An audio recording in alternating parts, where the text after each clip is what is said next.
Let's get together to co-create a breakthrough for freedom of energy, sustenance, healing, and regeneration of the human vessel. Welcome to FESIG, the Free Energy Special Interest Group, where science meets spirituality in the quest for truth and knowledge to free humanity and transform this planet into a paradise. Hi everyone, welcome to FESIG 79th meeting. Today is the 5th of August. We are having our 79th meeting with our special speaker, Mr. Paul Townley today. Right, okay, I'm gonna share screen to show the agenda for today.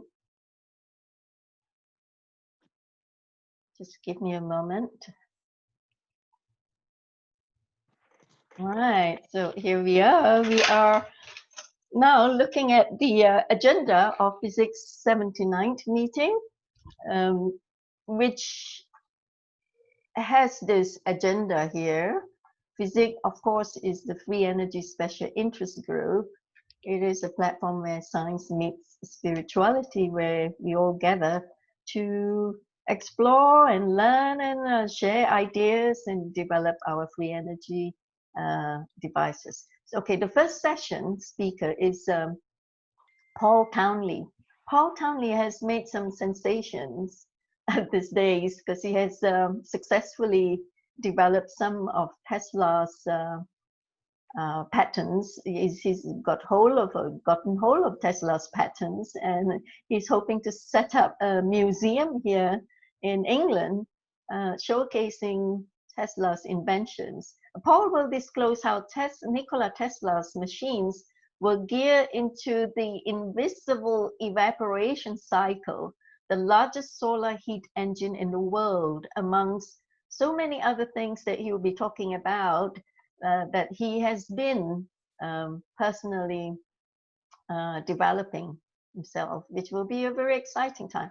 And then having done that, after the Q&A session, then we adjourn to the second session where we will, as a group in FESIG, be conducting FESIG's memorial service for Patrick Kelly. And it is so sad that Patrick, whose real name is Edward Dixon Williams, has, I guess, unexpectedly passed away suddenly on Saturday, on the 11th of July, 2020.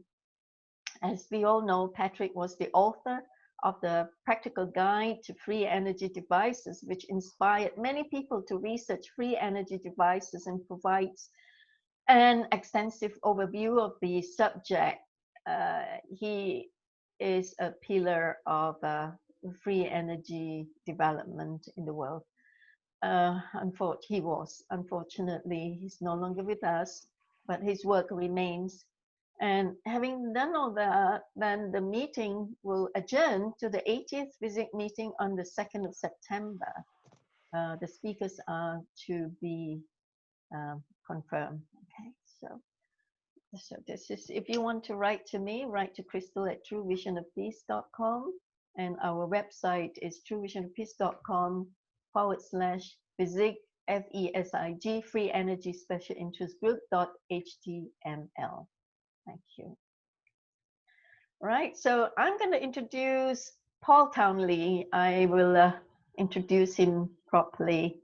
If you would bear with me, I am going to call up.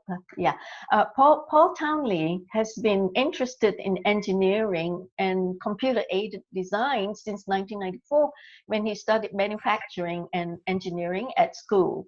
Paul is a perfectionist car enthusiast who is a very methodical and meticulous worker. He started in the motor trade in 1997 as a Peugeot Technician apprentice. He has since served in the roles of Jaguar Technician, BMW Technician, Ford Technician, Renault Technician, Royal Navy Aircraft Engineer, Green Flag, and AA Patrol. And 2010, Paul became fascinated by alternative energy after learning about Nikola Tesla's achievements. In October 2018, Paul's research and development of frictionless permanent magnetic bearings started a new era when Paul decided to devote his working life to developing a two-stage Tesla turbine and vacuum pump after discovering Nikola Tesla was also using frictionless bearings. This area of research and development opened up a Hansel and Gretel trail of unimaginable possibilities, of which Paul is very happy to share with the world in an open source fashion. Paul actually had spoken at FESIG's 72nd meeting in January the 8th. He was talking about cold steam, turbine, frictionless bearings. Today, he will be talking about so many other areas of interest. So without much ado, over to you, Paul. Would you take over? Thank you very much for the lovely intro, Crystal. Thank you for having me back again. It's very appreciated. And thanks for giving your time to listen to me again.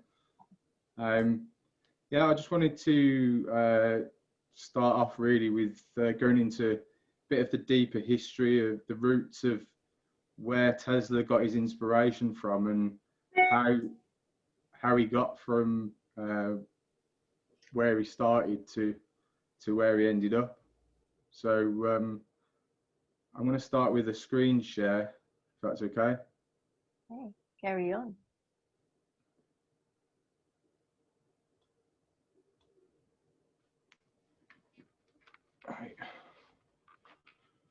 Right. I'm just going to open the British patent. Wrong page. Yeah, okay.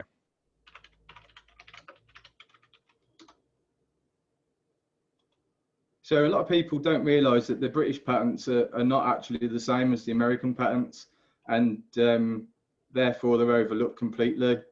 Also, there's British patents that don't exist anywhere else. I think this is because Tesla wasn't getting any sort of problem from the British Patent Office. So he decided that this was the place where he was going to unload some other information that he wasn't going to unload anywhere else. I'm just going to go down, I'm just going to highlight it here. It says here, I'm aware that it has already been proposed to effect atomizing by dropping a liquid on a plate rotating about a substantially vertical axis, and I make no claim to the arrangement. And at the bottom of the patent, he left the next clue, where it's got reference has been directed in pursuance of Section 7, Subsection 4 of the Patents and Design Act 1907 to specification number 696 of 1867. Now, I managed to obtain this patent from the British Patent Office, and it's really interesting actually that it was a device that was fitted to Queen Victoria's ship called the Water Witch, and nobody knew how this ship was able to go at such high speeds, and it was using the same principles of what this patent's called. And the patent is called Improved Method of Imparting Energy to or Deriving Energy from a Fluid and Apparatus for Use therein. The patent from 1867 has almost got the same name as that. The next thing that I want to draw attention to is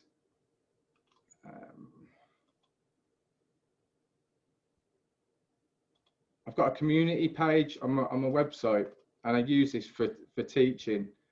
And I'm just bringing you back to this is an article in 1919, My Inventions by Nikola Tesla. It was in the Electrical Experimenter, and this is these paragraphs of where Nikola Tesla conceived his idea. It said, in the second year at that institution, I became obsessed with the idea of producing continuous motion through steady air pressure. The pump incident of which I have told had set afire my youthful imagination and impressed me with the boundless abilities of vacuum. I grew frantic in my desire to harness this inexhaustible energy, but for a long time I was groping in the dark.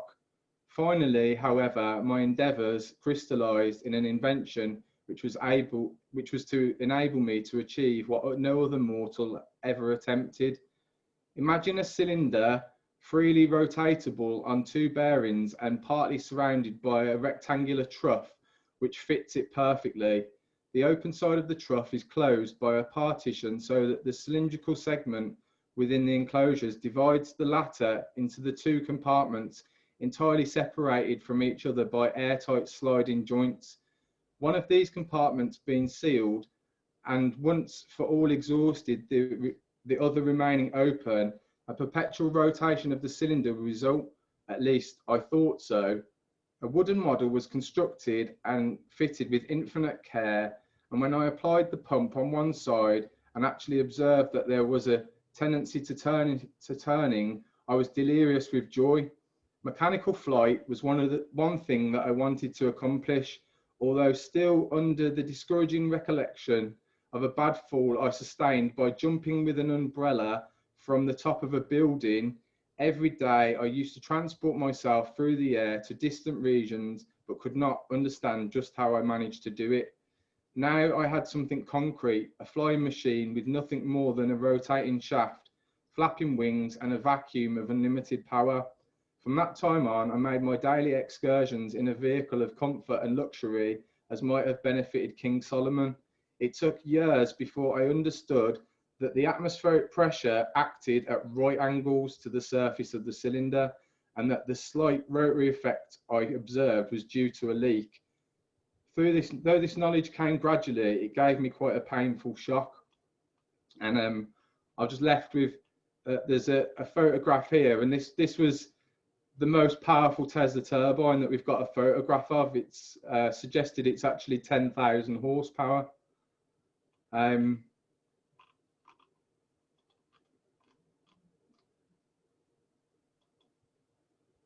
Yeah, I've got another article here. I won't read all of it. But I've just chopped out a section of it, and it's called Tesla's New System of Fluid Propulsion.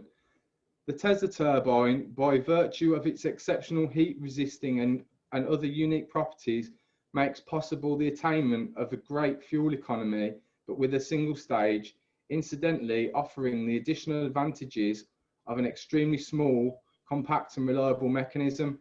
But perhaps the chief commercial value of this new prime mover will be found in the fact that it can be operated with the cheapest grade of crude oil, colloidal fuel or powdered coal, containing considerable quantities of grit, sulfur and other impurities, thus enabling vast sums of money to be saved annually in the production of power from fuel.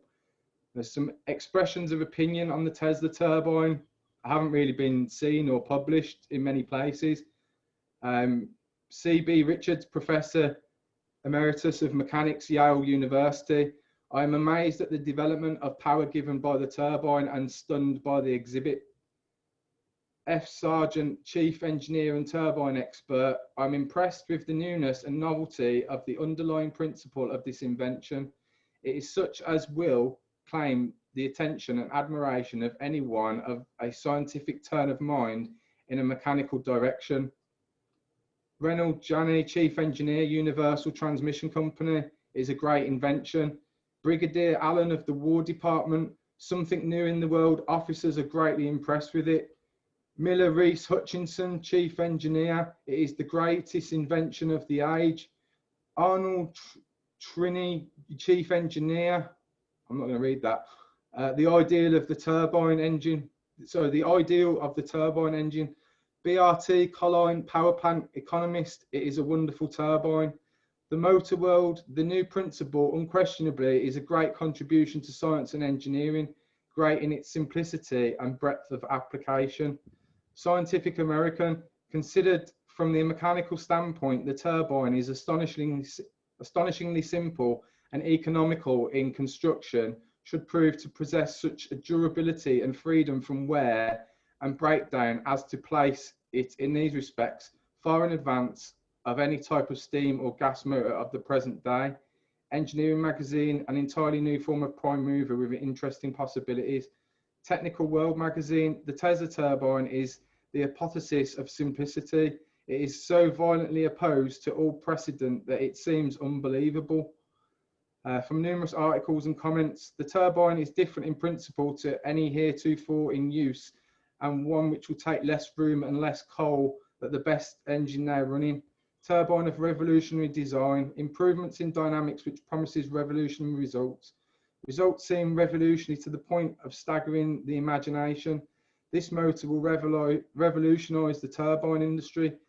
Wonderful motor, extraordinary mechanical principle. And I just left that with one of my favourite quotes. The scientific man does not aim at an immediate result. He does not expect that his advanced ideas will be readily taken up. His work is like that of a planter for the future. His duty to lay the foundation of those who are to come and point the way. Now, I kind of see it as my role in this is I'm the guy that came and pointed the way, because others have... You see, because these are the very deep muscles of the back, and these are the deep intrinsic muscles of the back. He's cute. It's called. Where's that sound coming from? Of intrinsic muscles of the back and things like that. Okay, don't get hung up on the terminology. Okay, the most important things to remember then. Pontus, can you find that? Yeah. Thank you. That was a bit weird. Yeah. I thought it was my computer. No. Yeah, thank you, Paul. Go ahead. Yeah. Okay. Yeah, I've prepared. I didn't really have like Crystal. Me and Crystal didn't speak that long ago, so I've not had masses of time to prepare. But I have prepared some stuff that I want to go over. Right. Mainly stuff that's kind of unknown, really. It's because the British patents weren't found until 1998, and the US patents were actually split into 4 patents. 2 patent applications were denied, whereas the British patent wasn't. So in this patent that I've got open now, which is the diagram from the British patent, there's actually 5 machines within this diagram. There's actually 5 machines. One of them's a hidden feature. The turbine is pretty well known. If this machine is made to run at supersonic speeds, then it opens up it basically taps into the evaporation cycle, which is invisible. That's one of the unknowns, but it's not actually possible to do that without frictionless bearings, because if you haven't got frictionless bearings, the heat from the ambient will be converted back to heat by the ball bearings. So it's like opening the front door and having the back door slam shut. The ball bearings of the back door slamming shut. If you want to keep the back door open and keep the draft going to harness the heat, then you've got to have frictionless bearings. So in this patent that I've got open, where I'm circling now, or where I'm highlighting now, the 2 inlets, if they're diverging nozzles, the machine will convert it will rapidly condense the water vapor in air to distill water. What will be exhausted from the exhaust here will be distilled water if the machine is running at supersonic. If you want more water, you open the tap more. If you want more water, you shut the tap. The next feature of the machine is the rotary engine. Now, in order to turn the machine into a rotary engine, these 2 need to be straight ports. The byproduct of that is cold air and torque at the axle. The next one is the pump, which people are quite familiar with. The tear-shaped holes in the rotor allow this to be a pump. The one that isn't well known is the compressor.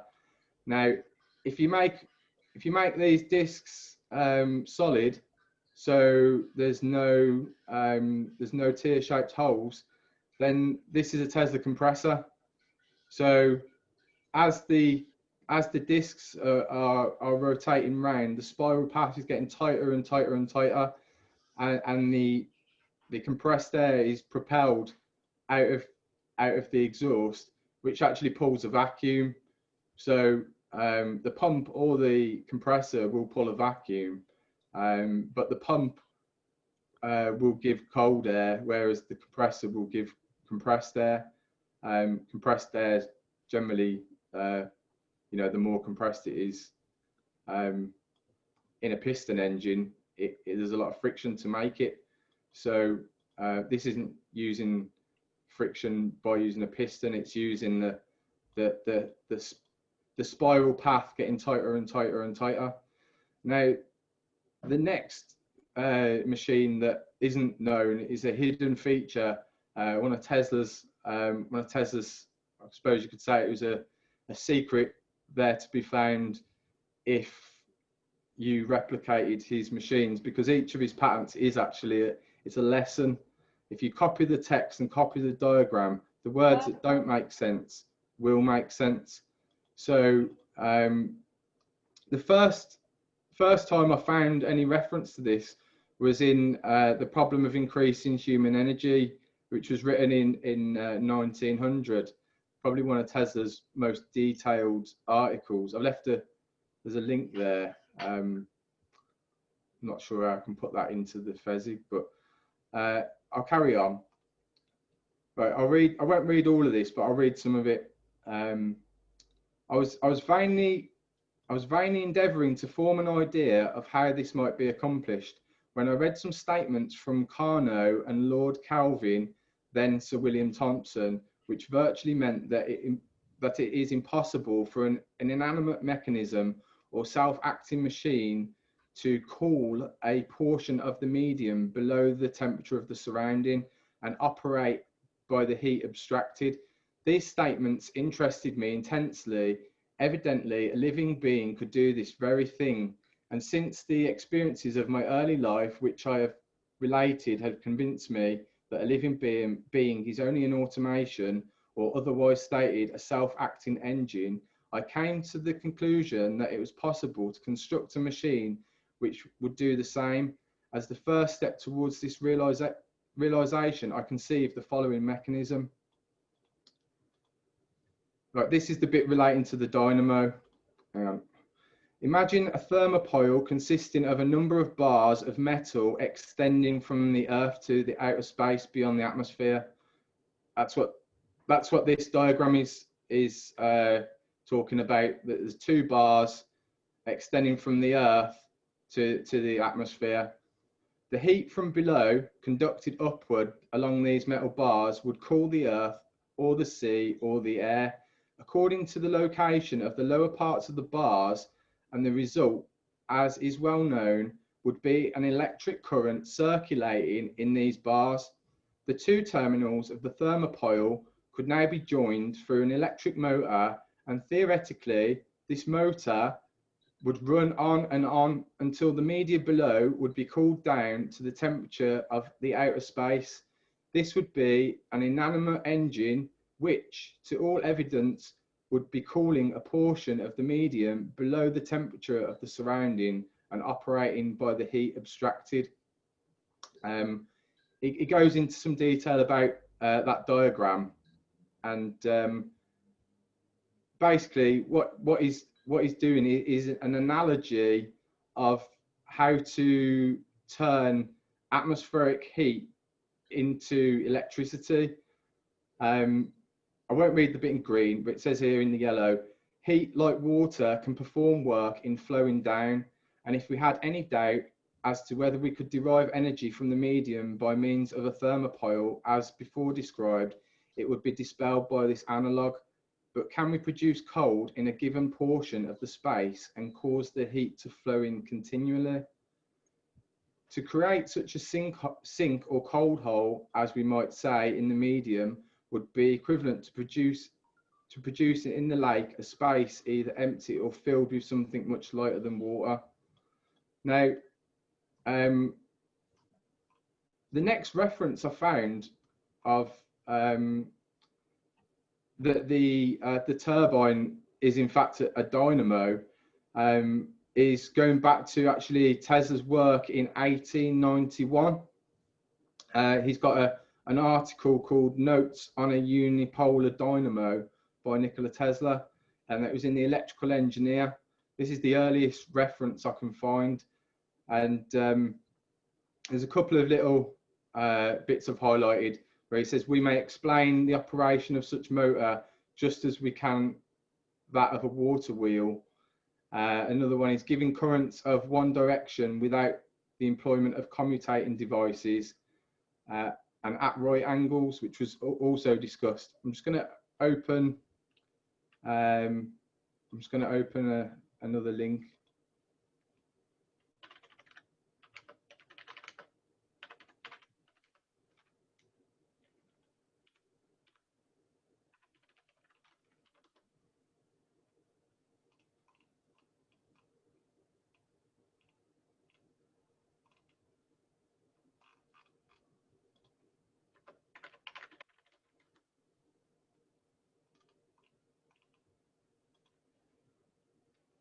This was the next reference I found that the machine's a dynamo, and this is called a lighting machine on novel principles. A machine built on novel and original lines is about to be placed on the market. It consists of a turbine and electrical generator, both employing basically new principles in construction as well as operation, and intimately associated to constitute a unit. The former has been pronounced revolutionary in its design and performance. It is simplicity itself, being devoid of buckets, deflecting blades, guide passages, vanes, and the like, and presents many other decisive advantages of the ordinary prime mover. A bit further down,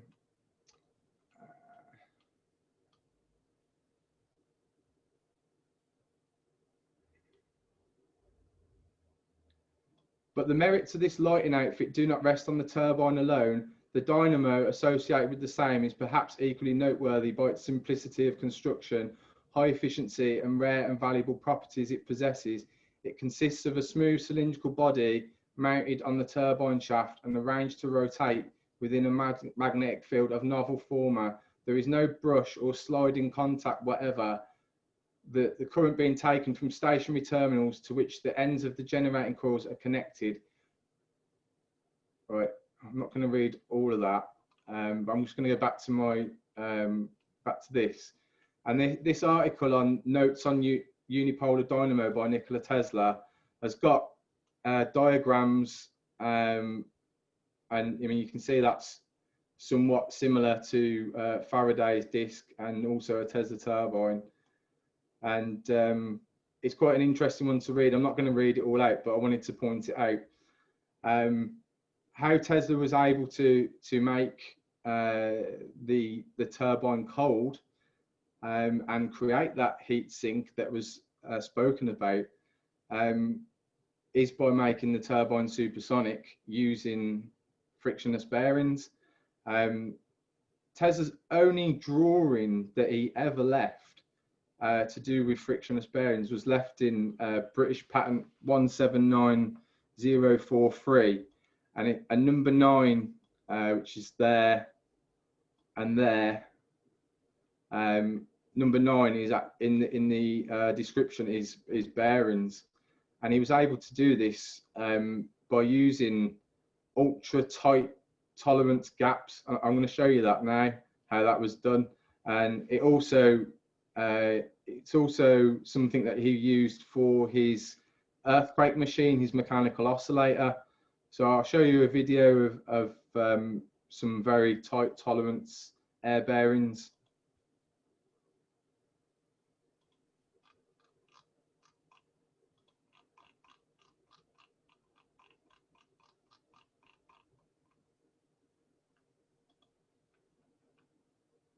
Not going to watch the whole video, I'm just going to find the bit that's relevant.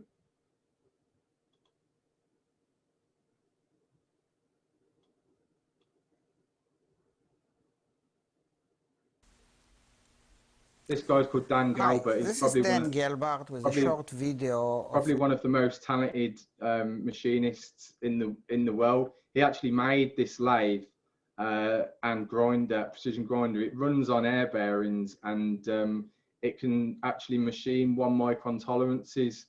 So I'm just going to find that bit that I was going to show you.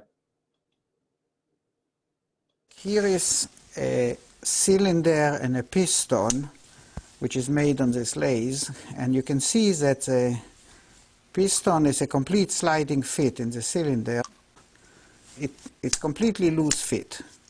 Now if I seal off the air vent on top, you can see it's completely airtight. And another nice property, because it's so accurate, if I spin it, it spins freely as if it's on ball bearings, but it spins like a self-acting air bearing. And the same is true if I spin the inner piece, it will spin frictionlessly for a long time. So in other words, if you made a bearing like this bearing will never need lubrication and never wear out, because there is no contact between the inner part and the outer part. You can verify that with an ohm meter while they turn. It's the same idea as air bearing in a hard drive or air bearings in other self-acting air bearings devices. So this is one example of a part that, if to do it without a machine like this, you'll have to do it by time-consuming lapping, and it will be quite hard to get parts to fit to that tolerance. On this machine, it comes out like this, straight off the machine. So now let's go over the piece by piece. Right, I'm just going to show you that's using 1 micron tolerances. So it appears Tesla was able to achieve some very tight tolerances even back then. I've got a feeling he was, building his own machines with his machinist, and of course he was able to afford the best machinist that existed. This is another process that uses slightly less. This uses 8 micron tolerances and a surface treatment. Hi, I'm Mike Kojima, and I'm the engineering editor for MotoIQ.com, and we're here at WPC Metal Treatment today, and I'm with Izumi Ogawa from WPC, and we wanted to kind of show some quick little demonstrations of some of WPC's properties. Now, WPC isn't a coating, but it's a metal surface treatment, and the process actually modifies the surface of your part for better fatigue strength and less friction. It doesn't change the clearances or the geometry of the part at all. Like we've measured things very carefully, and even delicate metal surfaces, it doesn't distort or change the surface at all. So it's perfectly safe on things like bores and close tolerance grooves and complicated geometries. It won't change fits or tolerances. And we kind of wanted to demonstrate the anti-friction properties, and Izumi here has it's a ground steel rod and a cylinder with a bore, and this is like a ground with a honed ID, so the tolerances are pretty close. The clearance between this part and this part is 3/10,000ths of an inch, which isn't like crazy. I mean, it's looser than a typical piston pin fit, for instance.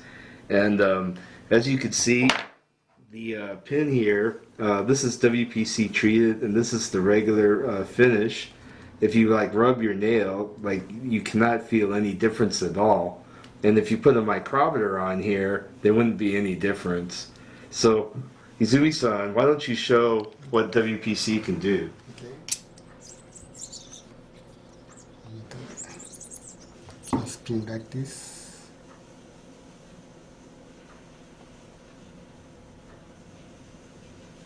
It's like air bearing.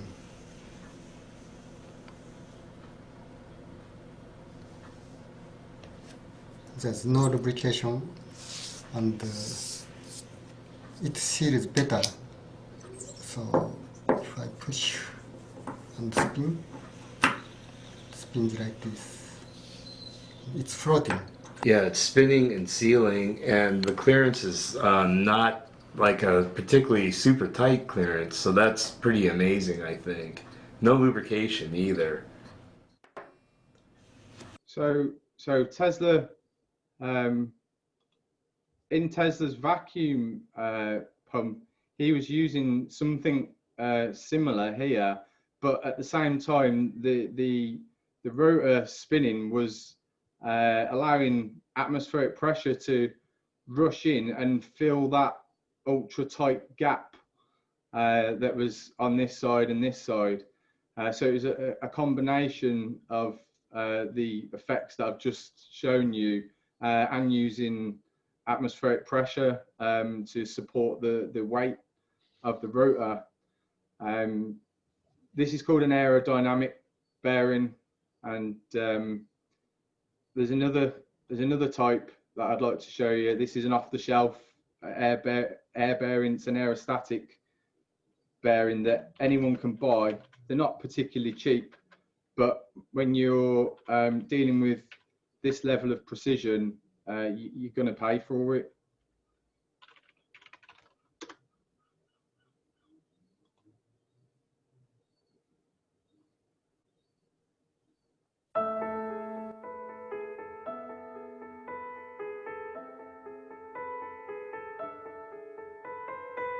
So the tolerance on this is about 17 microns between the shaft and the thrust air bearing. This particular one's got, I'm going to mute it. This particular one's got two shaft collars that are fixed to the shaft. If this was used in a Tesla turbine application, the casing would have to replace the shaft collars, and the rotor at the other end, or you could have the bearings internally or externally.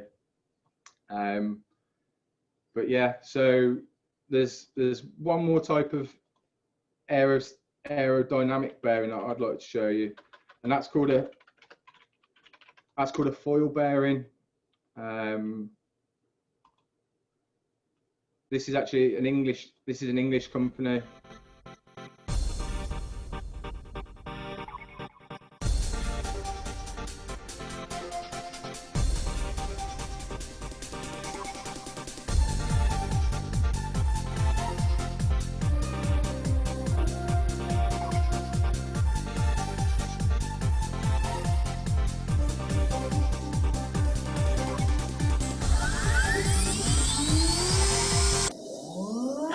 What's actually happening with these is they're not frictionless from the start. The faster they spin, there's a pattern, I'll show you in a minute, that pushes the bearing away from the shaft.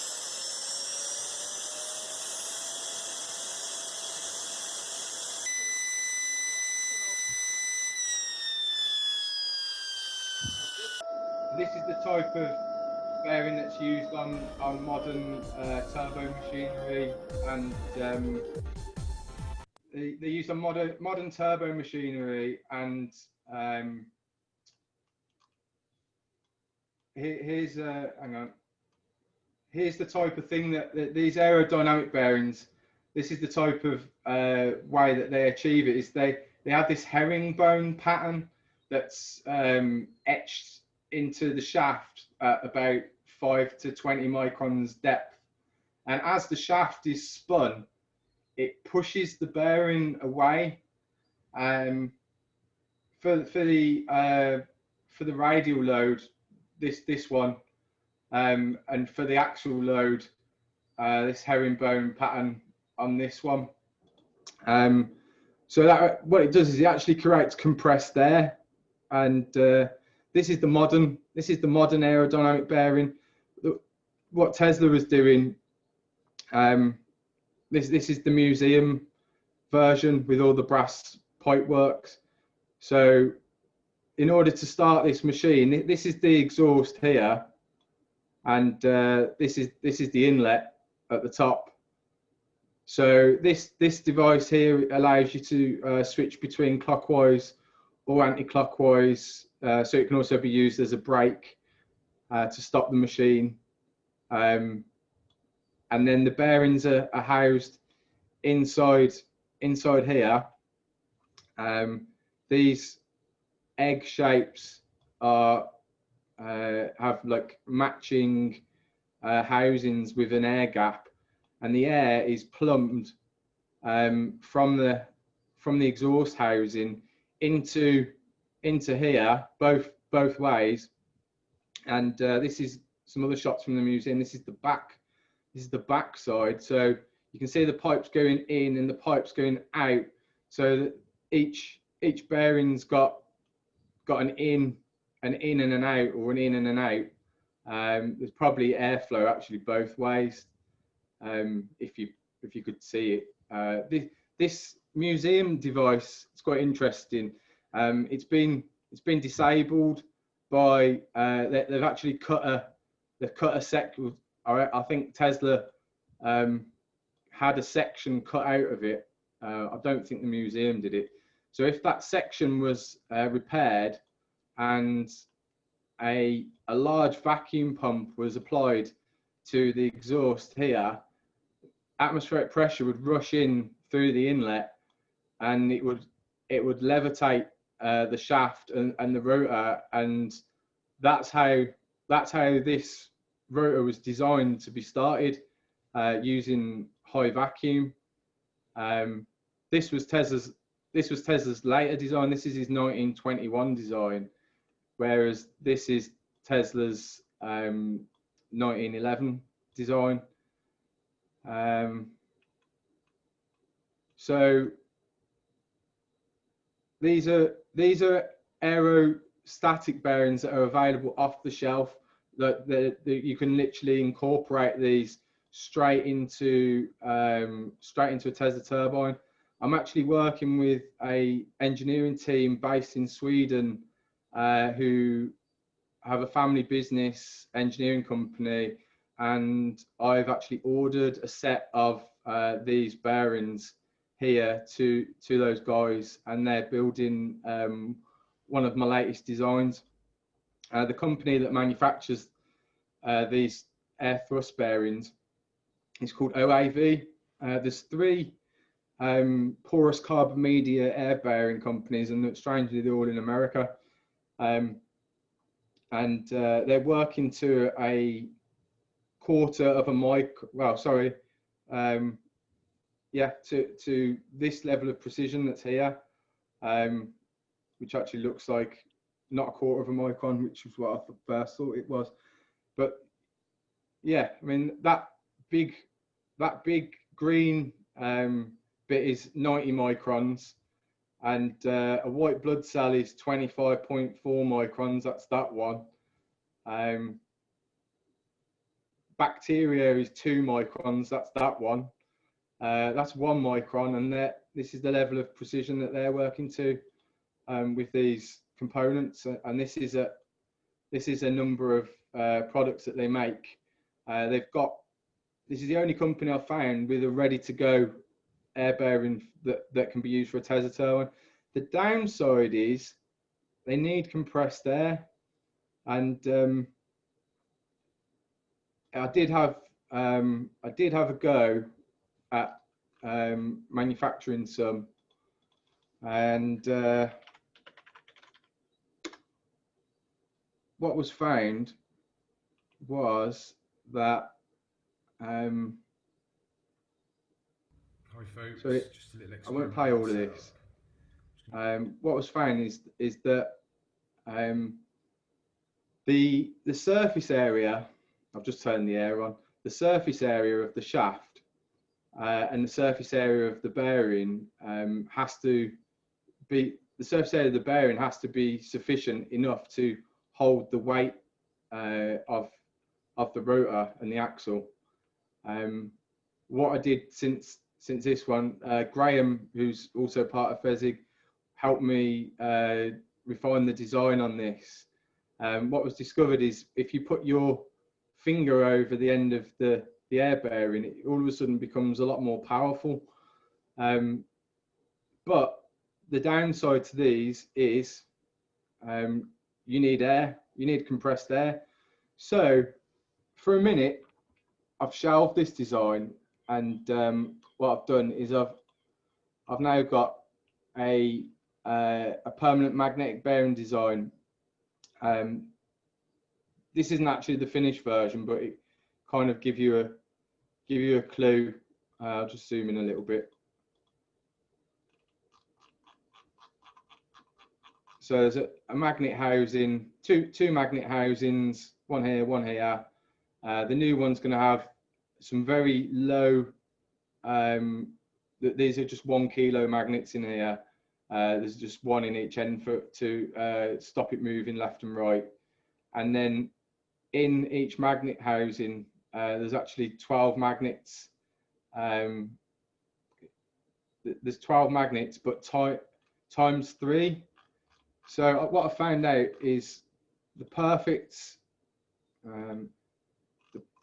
shape it appears for a permanent magnetic bearing is actually an equilateral triangle. And the reason for that is if the shaft, here's the shaft here, if the shaft is, you're looking at the side view, basically that there's only one set of magnets pushing down and 2 sets of magnets pushing up. So this design works very well for a horizontal axle or for a vertical axle, whereas my latest video, which I'm just going to show you some of now. I'm not going to play all of this either because it's quite long. But my latest video, what's wrong with this design is there's no opposing magnet there. This aluminium bit here is just used as a weight. Now you can tell this is frictionless because it will spin backwards and forwards like that. That's how you can always tell if a shaft's frictionless, especially if there's a heavy spot. I mean, you can easily put a bit of blue tack onto a shaft, and if it spins around backwards and forwards like that, it's definitely frictionless. So the weight that's on that needle point there, if you put it on a scale, it would be next to nothing. It's just using it to stop it throwing it to the left. Because I'm just going to go forward a little bit more. There's 6 magnets on the shaft there. These are nylon washers. All this metal this is all aluminium. The shaft's stainless 316 because it's not very magnetic. The point and where it touches is hardened tool steel. There's actually 36 magnets in this housing, and there's 36 magnets in this housing, but it's 6 by 6. There's 6 lots. There's 6 lots in here of 6, whereas the new design, this one, there's actually there's 3 lots of 12. So with permanent magnetic bearings or air bearings, the longer the air bearing or longer the permanent magnetic bearing, the more magnets there are in a row, the more stable the X and Y axis is going to be, and that's quite important because if you want to use magnets for repulsion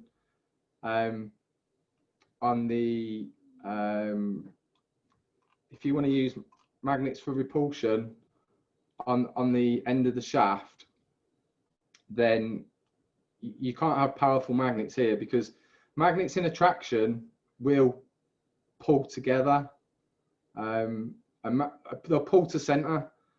I'll show you an older video I've got, and it's going way back now. So this particular version of a magnetic bearing has got a 120 kilo magnet here, one here, one here, and one here. These are all in attraction because they all pull to the dead center. It's not completely frictionless though, and it's not really tunable. All you can do on this one is tune this in and out, and that's it really for the tunability. And the problem is with this design is 120 kilo magnets are really scary to work with. That it's like having a loaded gun. It's more dangerous than a loaded gun. Whereas with this design, the side view's better. The magnet in here can be adjusted in and out. There's a hole here, so you can put a screwdriver in and wind the magnet in and out, and you can do the same this side. And the aim of the game is to actually align all the magnets on the shaft with all the magnets in the housing. When you get dead center, it's a fine point of tuning. The shaft's not trying to throw itself left or throw itself right. There's an equilibrium point, and you can only achieve it with either two needle points on each end, or what I'm trying with this new design is I'm trying to use two magnets in repulsion. I'll just find a bit of that where it's actually spinning. Hang on. There you go. You can see it's got a bit of buoyancy here, but the weight isn't in the center and it's not balanced. And yeah, you can see like, you know, it's not taking really much effort for it to spin. So when you've got a frictionless bearing and a Tesla turbine, and you create that draft, just like when you open the front door and the back door slams shut, the frictionless bearing is throwing the block of wood in the gap in the door and keeping that draft open, and it's the draft that we're harnessing. So yeah, I think that's kind of it for now on the magnetic bearing. I wanted to show you some of Tesla's other stuff that I've been working on that you might not have come across. The first is the hovercraft. Not sure if anyone's seen this before. Nikola Tesla's got a hovercraft, and it dates back to 1908. Now, it's not a particularly good quality drawing, and it's a little bit hard to wrap your head around if you only just starting to understand the capability of what a Tesla turbine can do when running supersonic. This is a water tank, and this is a gas tank. Now, you might think, oh, why has it got a big water tank and why has it got a big gas tank? You know, is it going to run on water or is it going to run on gas? Now, it's actually this is the starter motor. These form part of the starter motor, and there's some bits that aren't fully shown. You can just about make out there's a man or a woman sitting on the hovercraft there, and this is a seat. That's a seat there, and this bit here is actually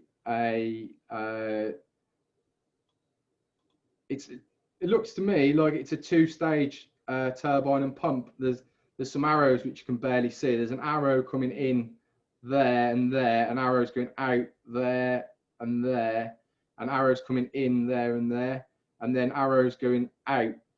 So how this would work kind of works on, I'll show you a video, and so you can understand kind of like the principle of if all of the flow was going in one direction, what it would look like.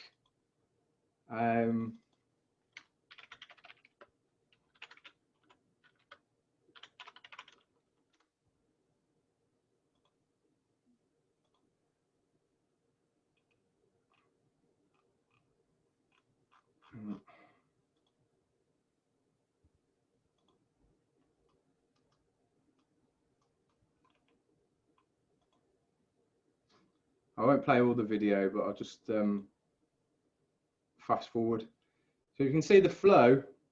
The flow is coming out like in two paths like that. Now imagine if the flow was just going in one direction, the flow would be coming out of here, and if it was at supersonic, it would be air mass that's coming out. This doesn't work like a jet engine. It works using air mass rather than air velocity, which is also how Tesla's flying machine works.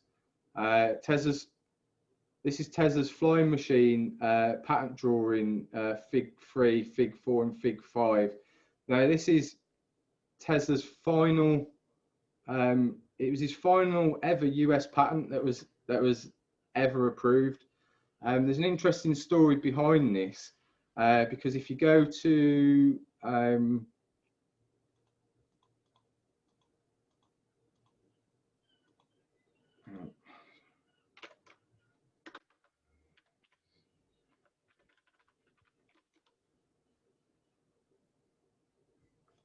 right, this was Tesla's patent application, or Tesla's patent in. If you look at the date of, it was filed in September 9th, 1921, and in Great Britain in April 1st, 1921. Now, if you look here, the patent wasn't granted until January 3rd, 1928. If you look at the number here, 1655113, I'll just scroll down to the patent diagrams. You'll notice in this particular area here and here, there's no fuel tank. There's no fuel tank at all. Number two is a turbine, and a turbine. This is a twin. It's a twin turbine design, and if I then go to US patent 114,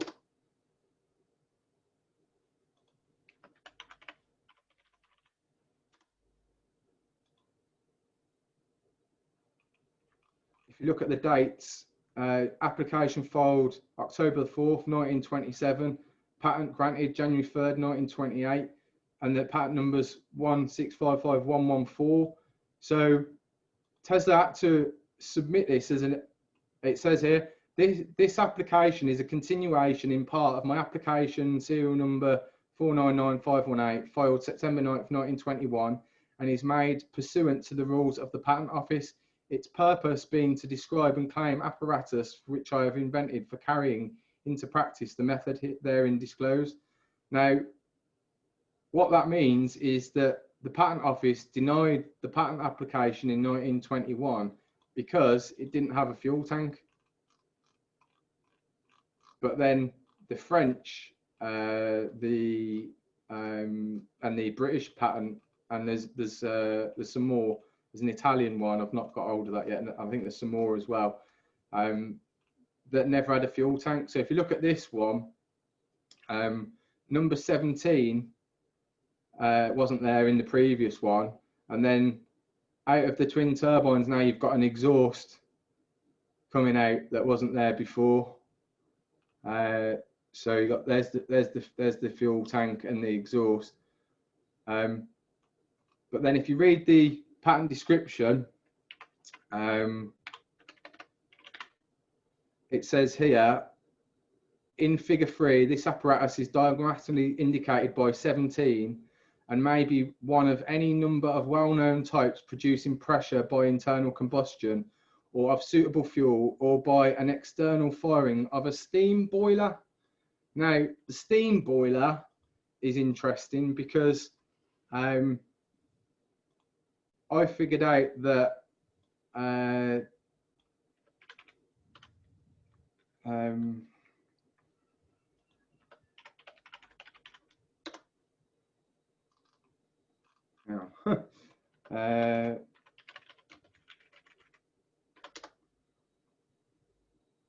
I figured out that Tesla's valvular conduit patent, figure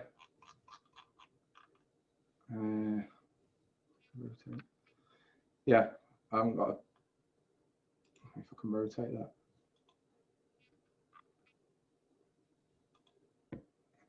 figure 4, this here, this device on the top is actually a low pressure superheated steam boiler, and I've actually replicated that. I've got a working replication of it, and what Tesla was talking about in the previous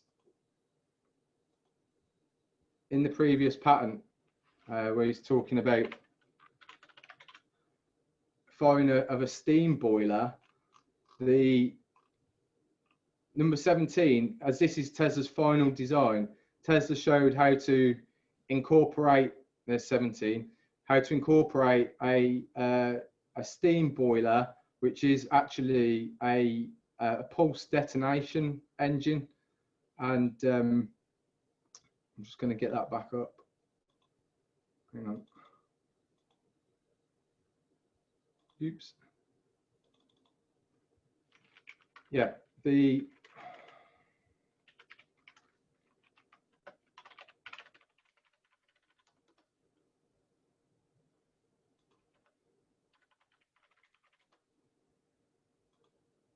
valvular conduit patent is a very interesting patent, actually, because there's a bit of a history behind it that a lot of people don't know about. It was originally submitted in February 21st, 1916, and if you notice, it didn't get approved until February 3rd, 1920. There was actually, it was kicked back, and Tesla had to take some information out because it conflicted with another inventor's work. I found out that from the 33 denied patent applications book that I got from the museum. And in this diagram, it seems that a lot of people have given full attention to figure 1 and figure 2, and there's various different replications of people making a valvular conduit on YouTube, but they didn't really fully understand what it was supposed to be used for. And it's got 2 purposes in Tesla's machines. One is in this pulse detonation engine. I can tell you it's a detonation engine because if you search detonation, detonate, it does say a fresh mixture which is detonated as before. So there's another thing in here that's quite an interesting thing, and it says such a machine is a thermodynamic transformer of an activity surpassing by far that of any other prime mover, it being demonstrated in practice that each single disc of the rotor is capable of performing as much work as a whole bucket wheel. Yeah, I'm not going to read all of it. The other interesting thing which has been overlooked is figure 3. Now, figure 3 is actually Tesla's final design for his earthquake machine, his mechanical oscillator, which can be seen in, you might be familiar with this one. This is from February 1894, Nikola Tesla's reciprocating engine. This was his the first time he patented his mechanical oscillator to run off steam. And another secret with that was it would also run off atmospheric pressure. And this bit at the top, which would be this bit here, which would be moving up and down like a linear actuator, would be able to generate electricity using the opposite function of a linear motor, or move mechanical machinery with some strange mechanical contraptions. But this was the basis of Tesla's mechanical oscillator. This was his final design, which incorporates 2 valvular conduits, which actually turns this machine into either a pump or a compressor. So if I search pump,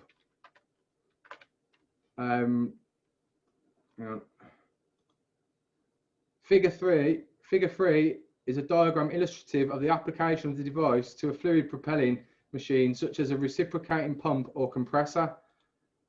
So if I search,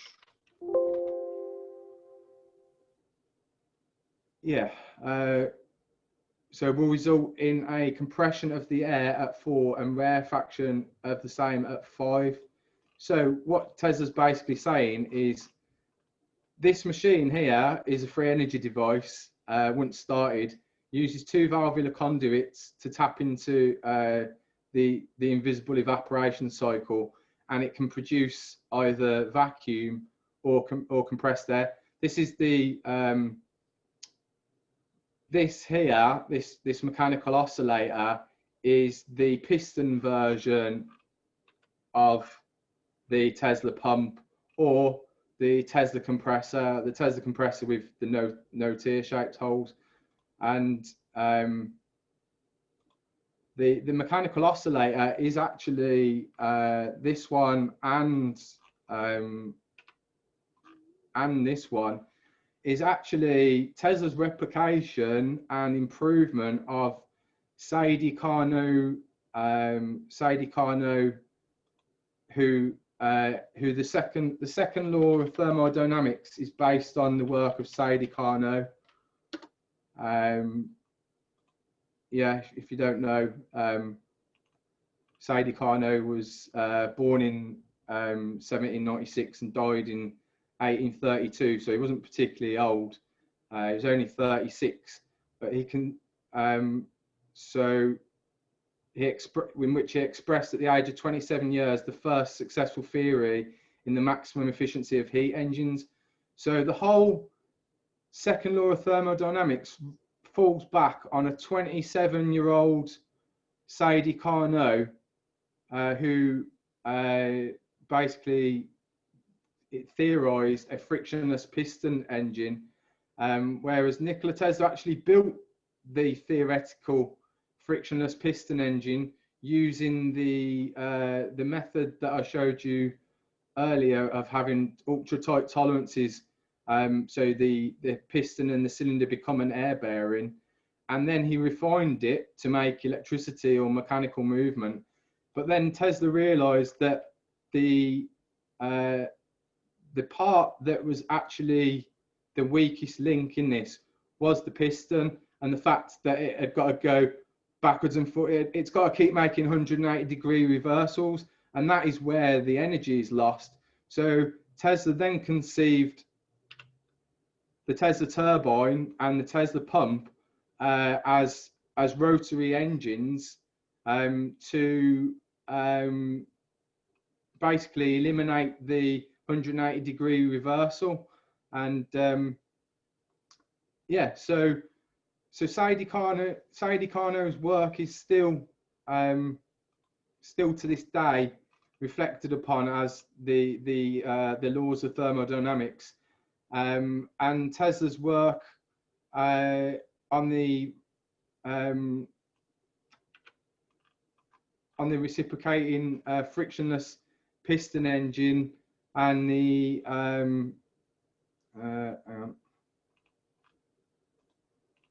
lost it now. Yeah, on the mechanical oscillator are completely unknown. This particular device, it does say in the patent that it does say this arrangement is familiar, being representative of a prime mover of my invention termed mechanical oscillator, for which it is practical to vibrate a system of considerable weight many thousand times per minute. Now, just to open a quick calculator, if you've got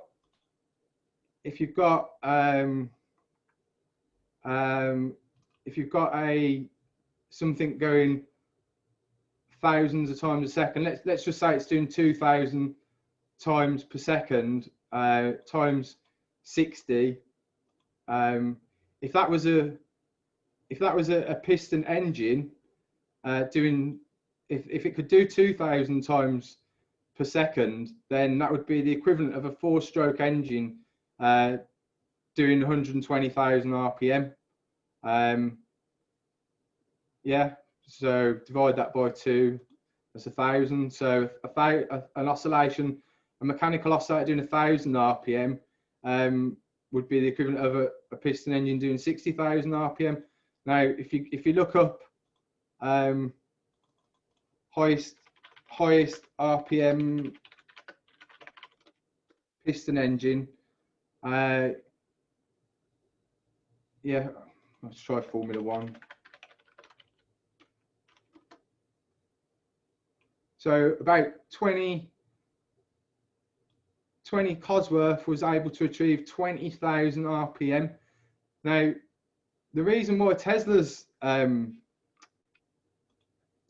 reciprocating engine is able to do much higher RPM is, firstly, it doesn't need oil because it's using an air gap as the frictionless part. So if there's no contact between the two parts, then the oil's not getting, the heat isn't there. Also, there's no crankshaft on this device or this device. There's no crankshaft, and a crankshaft is kind of like the conrods and the crankshaft are the weakest link, really, in a high RPM. So back in 1894, Tesla had already bettered everything that exists in terms of the power that could be obtained, because this thing could oscillate at thousands of times a second. And then in 1906, when Tesla started working on this, his first patent was submitted in 1909. He'd then improved his own, he'd already replicated Sadie Carnot's design, but now he'd improved it. And then his final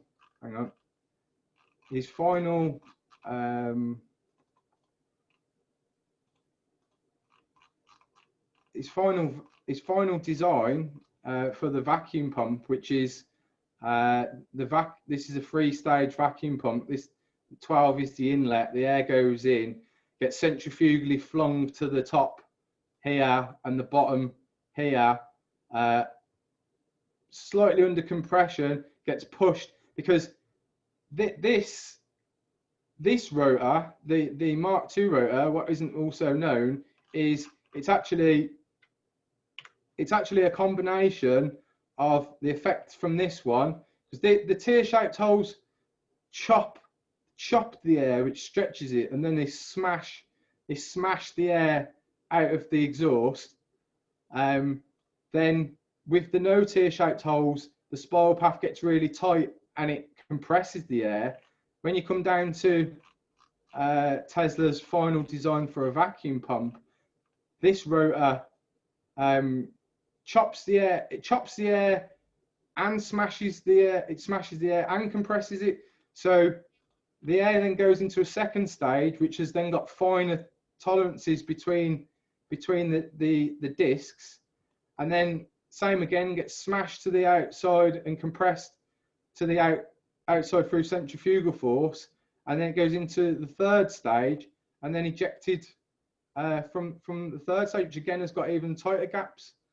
I have actually found a reference, I'll see if I can find it, where Tesla describes that, let me think, Tesla,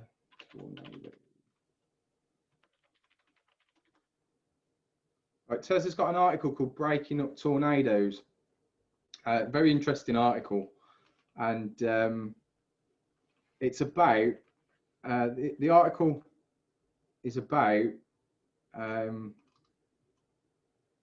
here's a tornado. It's talking about that sailors tried to shoot a water cannon into tornadoes, but the water cannon, it was the right idea, but the water cannon wasn't powerful enough to disperse a tornado. So Tesla's talking about a radio controlled plane carrying explosives into a tornado to break it up. And yeah, there's a hangar housing tornado destroying planes. So basically all the tornadoes that happen in America, they don't need to happen, or wherever they happen in the world. I know there's quite a lot in America. But the reason why this is relevant is, hang on. Here, look, in respect, its action may be likened to that of a multi-stage vacuum pump. So I'll read that from the thing at the start. The tornado whirl is a huge pump drawing air through the opening at the top and discharging it from the periphery rim at the same rate, simultaneously producing rarefaction in the interior.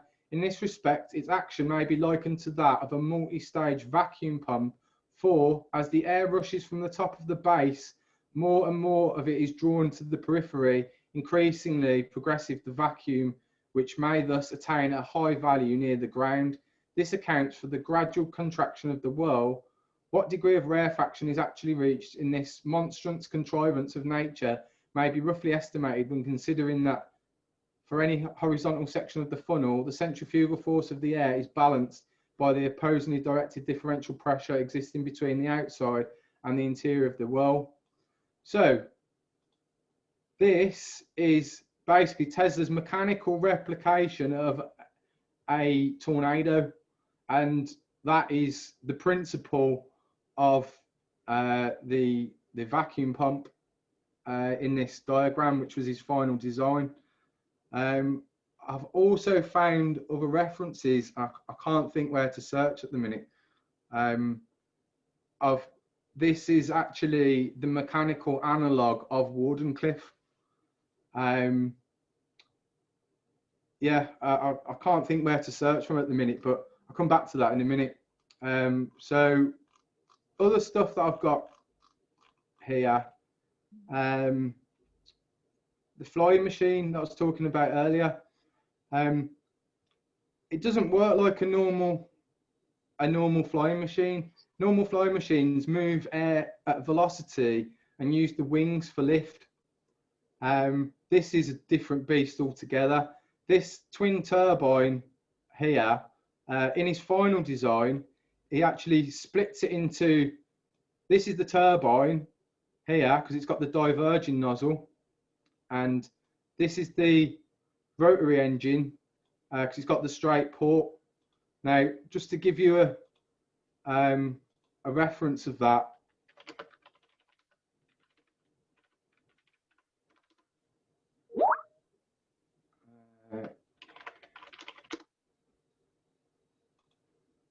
right, if I type in, right, so here it says here, in order to bring out a distinct, this is the US turbine pattern, by the way.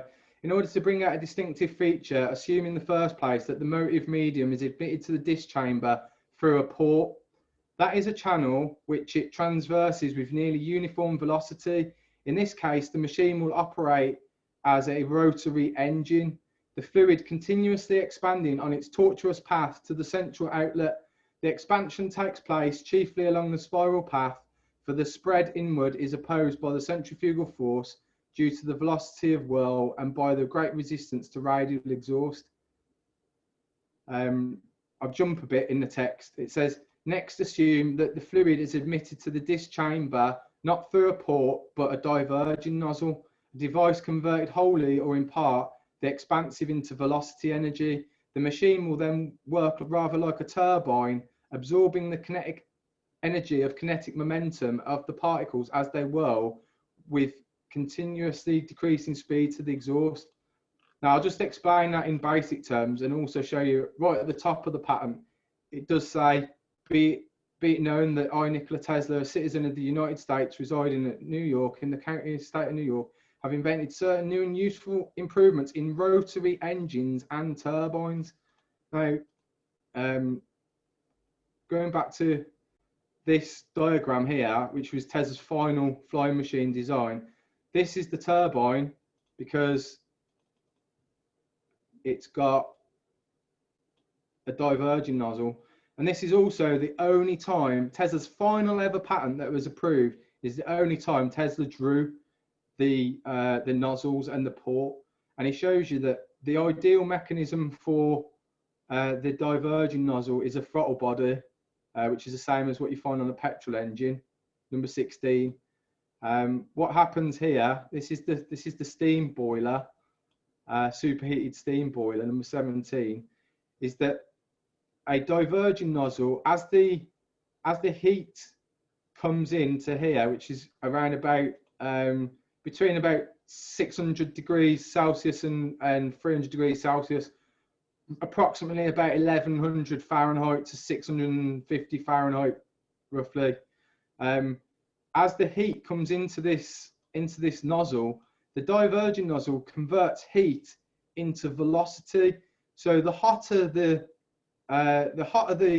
gas, the vapor that comes into here, the faster it's accelerated. So that is what I understand. This part is used to make the machine move faster or slower. The circle there is actually the exhaust, and the shaft doesn't exist. The rotor in this is shaftless. It's shaftless, and the rotor is fitted onto a hub, and it's balanced on a flexible shaft. The second part, there's two parts of, there's a turbine and the engine and the rotary engine. So here's the rotary engine, which for the throttle has got this plunger that moves in and out. So when it stops, there's just like a car, there's an idle stop. So that keeps it spinning. And the idle speed is supersonic. Periphery speed, the outer edge. Again, the rotor is shaftless. The exhaust is bigger on the rotary engine than it is on the turbine, and this rotary engine is responsible for lift. So this is responsible for lift, and this is responsible for acceleration. And the engine can be pivoted in the direction of travel. So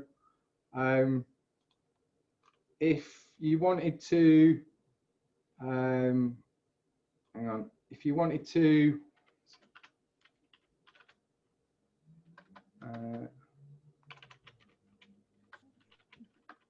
Paul? yeah. We've gone 1.5 hours already. Oh, okay. So yeah, we got to wrap it Okay, up. I'll wrap this up pretty quick then.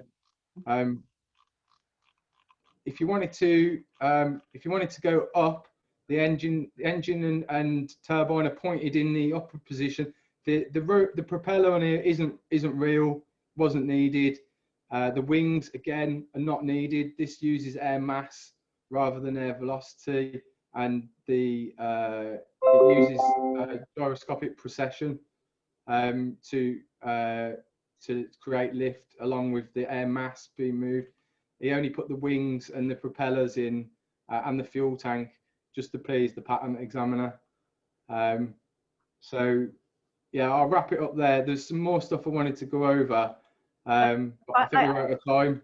Yeah, I can tell the audience to go to the links that I put on the website for you to go to your interview with Miles Johnston.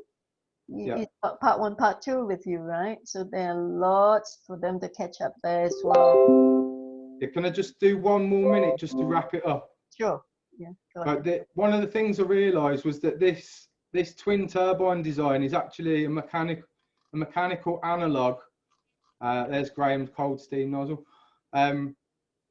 It's a mechanical analog of his wireless transmission system, and that the wireless transmission system is actually missing the Tesla bulb, and Tesla left plenty of clues to the Tesla bulb that you're all familiar with holding. It says here, the forerunner of the Audion, the most sensitive wireless detector known as described by Tesla in his lecture before the Institution of Electrical Engineers, London, February 1892. I suggest you look up that lecture. Look at this here. I'll be releasing this PDF that I'm running from. The rotating brush is the missing. The rotating brush bulb is the missing component in the Tesla coil. It's the part that enables the wireless communication through the earth. This terminal here is the Tesla bulb.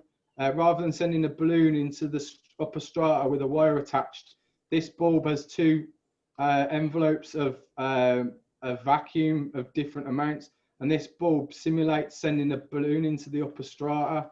And this is the mechanical, so the twin turbine on the fly machine is the mechanical analog of Tesla's wireless transmission system. The twin Tesla coils that you're all familiar with, instead of the capacitive top load that shoots sparks, it should have the Tesla bulb. I mean, this is Tesla's own article. That's from there. These drawings are from Tesla's own lecture.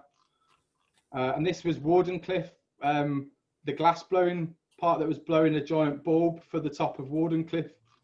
But yeah, there's some bulbs that I've replicated with a master glass blower for Eric Dollard in America. There's this low pressure superheated steam boiler internals. Yeah, pretty much I'll have to leave a link to this, but Graham has also replicated Tesla's cold steam nozzle from 1935. And so far we've got it to boil water at 60 degrees Celsius using 100 PSI. That was only the first attempt. It's coming over soon to do some more. And there's Tesla's airship for over 1,000 miles an hour. So I'll leave it there. But thank you for having me. Oh, thank you, Paul. This is so good. Can you stop sharing screen now? Yeah, sure. Yeah, thank you so much, Paul. Paul, this is amazing. I mean, it's like at your fingertips, everything about Tesla's inventions, patents. I mean, you shared such a huge, big diversity of resources that you had gathered from his patents. Yeah, indeed, I'm sure you'll be very successful in setting up Tesla's museum, all right? I just wanted to say that to everyone listening and watching, please go to our website and click on the links that I put on Paul Townley's announcement, and whatever reports that I've got on him is on the website, and it's all linked up. And it's got the links for Miles Johnston's basis interview on Paul Townley's work. So go there, click on those links, and you can catch up with a lot more of what Paul has disclosed on his work. And it's really amazing work. It's so exciting listening to you, what you had unearthed. And it's kind of like Tesla was saying to you and in the higher dimensions, say, hey, Paul, go down there, go down there and finish off my work for me. And hopefully you can pull it all out, all those patents, and continue with the good work. And so there you are. Thank you, Paul. Thank you so much. Very much, Crystal. Also, Paul, well, this ties in very well. That's why I got you to speak in this session, because Patrick Kelly has been doing your documentation of your latest development, right? And sure. Yeah, he started to document the work. Right, and I mean, he's so hardworking, he's documenting it until he drops. Oh God, I'm so sorry to hear that, you know, and that it is not completed, right? I mean, it's really so sad that Patrick's gone. He's the best documenter we've ever got for all these inventions and developments, isn't it, Paul? Has he completed the documentation? Yeah, definitely. He did. I agree. Oh, good. Okay, right. Over to you, Fres, if you got any Q&A coming up on your end. Fres, you are the co-chair for this session. Right. Basically, you've done a lot of improvement since the last time you came in, especially with your bearing system. And to note the shape of the design on the shaft, which you referred to as part A, I think it was on the one with the teardrops in it, and on the air bearing that we were showing had a V pattern in it, and I was really amazed at the difference, and instantly saw that the difference in the two of what they would produce as extra support. So I really appreciate what you're bringing forward, Paul. Cheers, thank you very much. Yeah, it's I did get a quote for some of those foil bearings, the aerodynamic ones, and they quoted me £20,000 to design and manufacture a set. So I went back to the drawing board on that, and yeah, decided I was going to make my own. And yeah, maybe another day, but it's a lot of money, that is. What I was wondering is if you could basically surface etch that pattern rather than to machine it in. Yeah, I think it is actually surface etched. I think you're right on that. Yeah. I've seen that pattern in a couple other places, and when they were innovative, they were used in silencers for firearms and stuff. But I had no idea that it was part of some of the Tesla's work also in early work. So really appreciate it. Paul, I got one question in here that was quite interesting. What do you think about the airships reported in California countryside around 1890s? Was Tesla a member of the Sonora Aerospace Club, which reportedly had access to these flying platforms tech back in 1860? And Solomon Andrew made the electric airship in 1862 and hid their location program in Louisiana. Well, I think that, you know, airships are a lot older than we realise. I mean, there's ancient hieroglyphics depicting that sort of stuff, and I don't know if he was a member of that at all.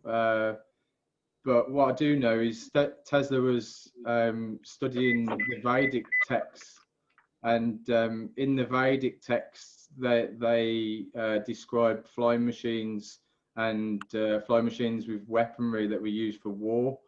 And these are all looking very similar to Die Glocke, which the Germans, well, I saw a film of Die Glocke, I don't know if you've seen that.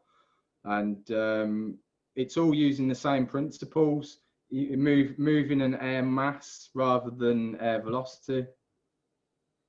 Yeah, and do we have time for one more question, Crystal? Yes, go ahead. Have you run across Tesla's lights that were used underground in Area 51 that work via dynamic electrostatic field?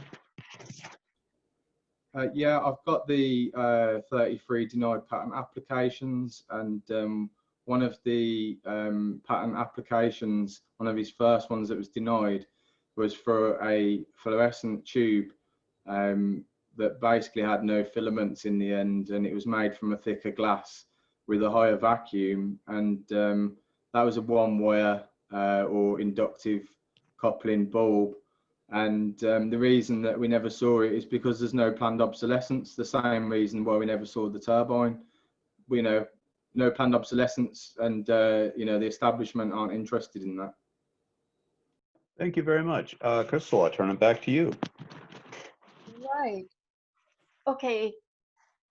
Okay, can you hear me? Right. Okay. Yep. No, I was saying that Marsha and Rovering, they said that they would be in this meeting. I don't know if they're here in this case. Anyway, they were talking. Paul, you knew that they were talking about Otis cars. I mean, Rovering is a living legend himself, and he had developed the craft, the spacecraft, flying saucer with Otis car, right? So I suppose, yeah, Otis car being the direct protege of Nikola Tesla. So I suppose you would be investigating from Ralph's work as well, right? Paul, have you?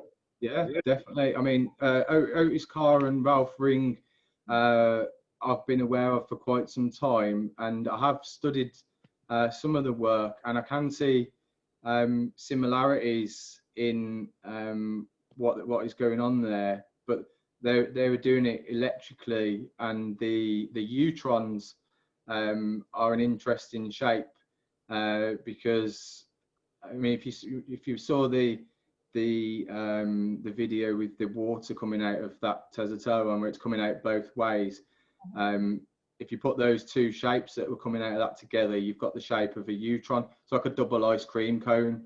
So there's definitely some ancient geometry involved in making these machines work.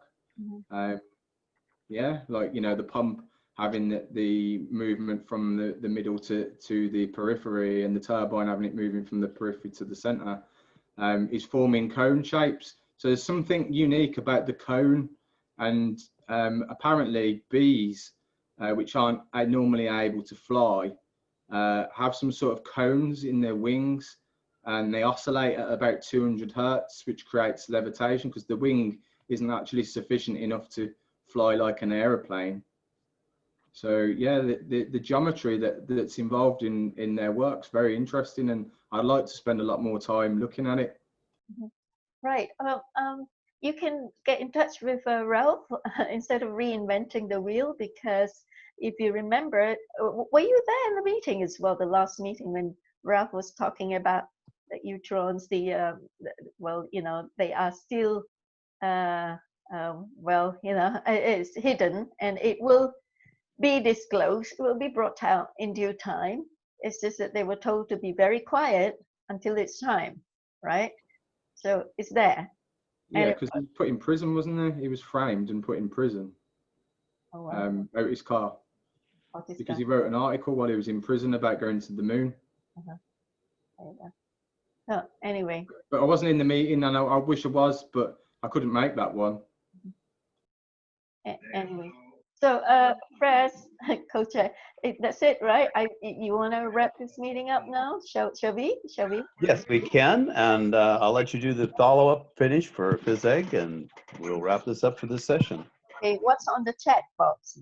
Is there anything important that we have missed? We've got the big ones, and the last one is Paul familiar with Frank L. Reed electric airship reader? There is also the saucer program started in 1920 by Winfried Otto Schumann. Not one I've heard of, but I'll have to give it some attention now it's been highlighted. Okay, all of you, please click on the save check. Oh, Save check. elle est vraiment un peu handicapée, la pauvre. Sorry, Mona. Okay, now, D'accord.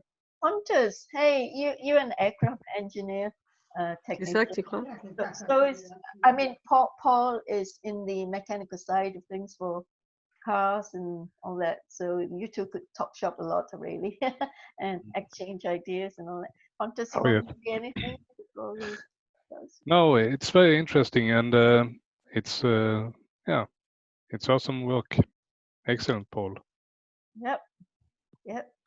So Thank you very much. At some point, if you want Paul to come in to the R&D to help out on certain issues, you know, I guess Paul will be very happy to do that, isn't it? After all, our Graham is there helping you out as well.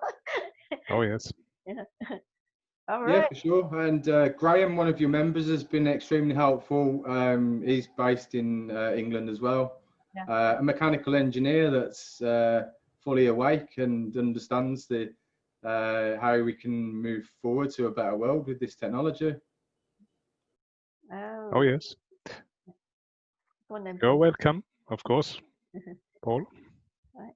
So there have been no other business now. This first session of the 79th meeting is adjourned to the second session. So don't go away, folks. Stay, because this is so relevant to the work of Patrick Kelly as well. He's been helping all of us put things together, and it's the best documenter in the world of free energy developments. Right, so thank you everyone for your attendance and your participation, and thank you most of all to Paul Townley for sharing so much of what he knows. So, oh, Graham, there you are. Hey, Graham, kudos to you for helping Paul out. Thank you very much. You did you a great job. You are a very prized R&D member, Graham. Thank you so much for all that you've done for us and everyone, for humanity, basically. Thank you. Namaste. Thank you, Graham. Thank you, everyone. Thank you.